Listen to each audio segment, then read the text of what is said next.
শীতের মজা পাবে খেলে হাঁসের রাজা।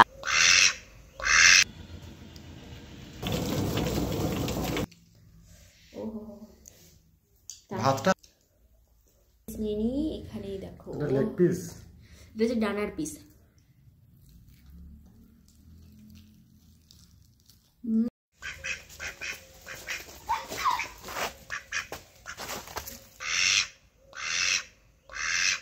শীত পড়লে আর কিছু খাও না খাও, হাঁসের মাংস একবার খেতেই হবে, কারণ হাঁসের মজাই হচ্ছে শীতকালে। ভালোভাবে হাঁসটাকে ছাড়িয়ে নিয়ে এসেছিল দোকান থেকে আমার বর।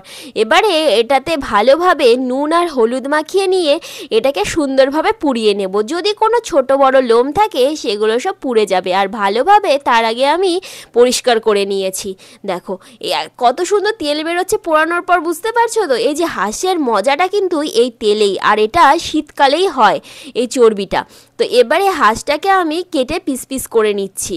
এই শীতে অলরেডি কাদের কাদের হাঁসের মাংস খাওয়া হয়ে গেছে অবশ্যই কিন্তু কমেন্টস করে জানিও। ভেতর থেকে সব বার করে নিয়েছি, আর পিত্তিটা যেন গলে না যায় তার জন্য আস্তে ধীরে বার করে লেগ পিস কেটে নিচ্ছি, আর সব পিসগুলোকে সুন্দরভাবে করে নেব। দেখো তারপরে ধুয়ে নিয়ে আসলাম পরিষ্কার করে, আর এদিকে কড়াইতে চাপিয়ে দিয়েছি তেল। ফোড়নে দিয়ে দিলাম তেজপাতা আর গোটা গরম মশলা, এরপর একটু চিনি দিয়ে দিলাম। দেখো লাল লাল হয়ে এলে দিয়ে দিলাম পেঁয়াজগুলো, আর পেঁয়াজ দিয়ে ভালোভাবে এবারে ভাজতে থাকবো। আর তার সাথে লবণ দিয়ে দিচ্ছি। লবণ দিলেই তো তোমরা জানো যে পেঁয়াজটা নরম হয়ে আসে, এটা আর বলার কিছু নেই। খুব কম মশলায় এত সুন্দর হাঁসের মাংস তোমাদের আজকে রান্না করে দেখাবো, মানে ভাবা যায় না। দেখো কয়টুকু আদা রসুন আর লঙ্কা বাটা দিয়েছি, কাঁচা লঙ্কা এখানে আমি বেটেই দিয়েছি। তার সাথে দেখেছো পেঁপে নিয়েছিলাম, আজকে হাঁসে কিন্তু অবশ্যই পেঁপে দেবো, তো পুরো ভিডিওটা দেখতে থাকো। এখানে দেখো দিয়ে দিয়েছি হচ্ছে টমেটো, দিয়ে ভালোভাবে কষিয়ে নিচ্ছি। আর কত সুন্দর তেল ছেড়ে এসছে।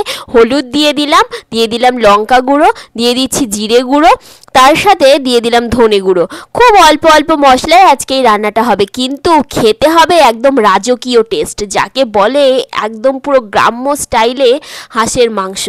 দেখো এখানে আমাদের ধুয়ে রাখা যে হাঁসের মাংসটা ছিল সেটাকে দিয়ে দিলাম, দিয়ে এবার নাড়তে থাকবো সুন্দরভাবে। হালকা হালকা করে কষিয়ে নিলাম 10 মিনিট মতন। তারপর পেঁপেটাকে 4 টুকরো করে নিয়েছি, 4 টুকরো পেঁপে ওখানে দিয়ে দিলাম। এরপর হালকা আঁচে আরও 3-4 মিনিট নেড়ে নিয়ে দেখো হালকা জল বেরিয়ে এসছে, এবার একটু ঢেকে দিলাম। আর এত সুন্দর মশলাটা কষানো হয়েছে, এর কিন্তু কোনো কাঁচা গন্ধ ছিল না, আর পেঁয়াজ কিন্তু অলরেডি গলে গেছিলো। আমি চিড়ে আরও দুটো লাল লঙ্কা দিয়ে দিলাম যেন ঝাল হয়, ঝাল না হলে কিন্তু হাঁসের মাংস একদম ভালো লাগে না। এখানে আমি ব্যবহার করব শুধু বিরিয়ানি মশলা, আর এর যে টেস্ট ওফ, তোমাদেরকে জাস্ট বলে বোঝাতে পারবো না যদি একবার না খাও। আলুগুলো দিয়ে দিলাম গোটা গোটা, এবারে সুন্দরভাবে কষিয়ে নেব। দেখো একদম যখন তেল বেরিয়ে এসছে কষতে কষতে, তখন আমি দিয়ে দিলাম গরম করে রাখা জল। গরম জল দিলে টেস্টটা আরও বেশি ভালো লাগে। এরপর ঢেকে দেব আর সেদ্ধ করে নামিয়ে নেব। ব্যাস আমাদের হাঁসের মাংস রেডি। রান্না করে ফেলেছি হাঁসের মাংস, তোমরা তো দেখতেই পেলে কিভাবে রান্না করছি। চলো আমি এবারে খাবো। সবার ফার্স্ট একদম এক থালা হাঁসের মাংস নিয়ে বসে পড়েছি। প্রথমে একটু গ্রেভি নিয়ে নিলাম। ওহো, ভাতটা তো কম নিয়েছো কেন? তুমি তো এত কম ভাত খাও না। ভাত খাবো আরো। ও পেঁপেটা দেখে যা চিলে জল চলে আসছে গো। তো চলো প্রথমে একটু ঝোল খাই, একটু ভাত দিয়ে মাখিয়ে।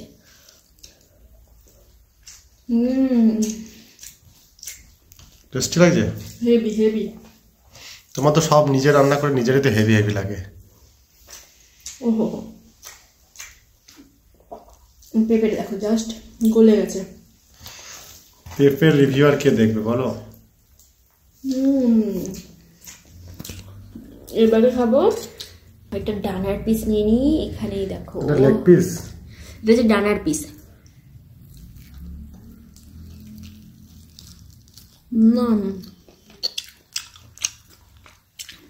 ফাটাফাটি। এই শীতে আর কিছু খাও না খাও, হাঁসের মাংস কিন্তু অবশ্যই খাওয়া চাই। সত্যি করে হাঁসের মাংসটা আলাদাই টেস্ট। আর একটু কি সেদ্ধ হতো মাংসটা? আর একটু সেদ্ধ করলে হতো, কিন্তু যা আছে খাবে। আর হাঁসের মাংস একটু শক্তই হয়, যেহেতু দেশি হাঁস তো, পোলট্রি মুরগি না কিন্তু, দেখছো? বাহ, আর একটু শক্ত হতো, ওই নরম হতো বলো। আমাদের তো তাড়াহুড়ো ছিল, একটু পেঁপে দিয়ে একটু ঝোল দিয়ে মাখিয়ে নেব, সাথে একটু ও বিরাট শক্ত গো, আজ খাবো কি করে? দাঁত ভেঙে যাবে না তো? না না, দাঁত ভেঙে যাবে না।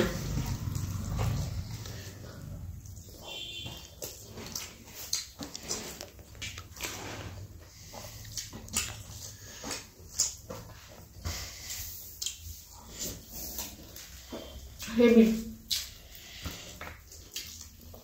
একটু আলু দিয়ে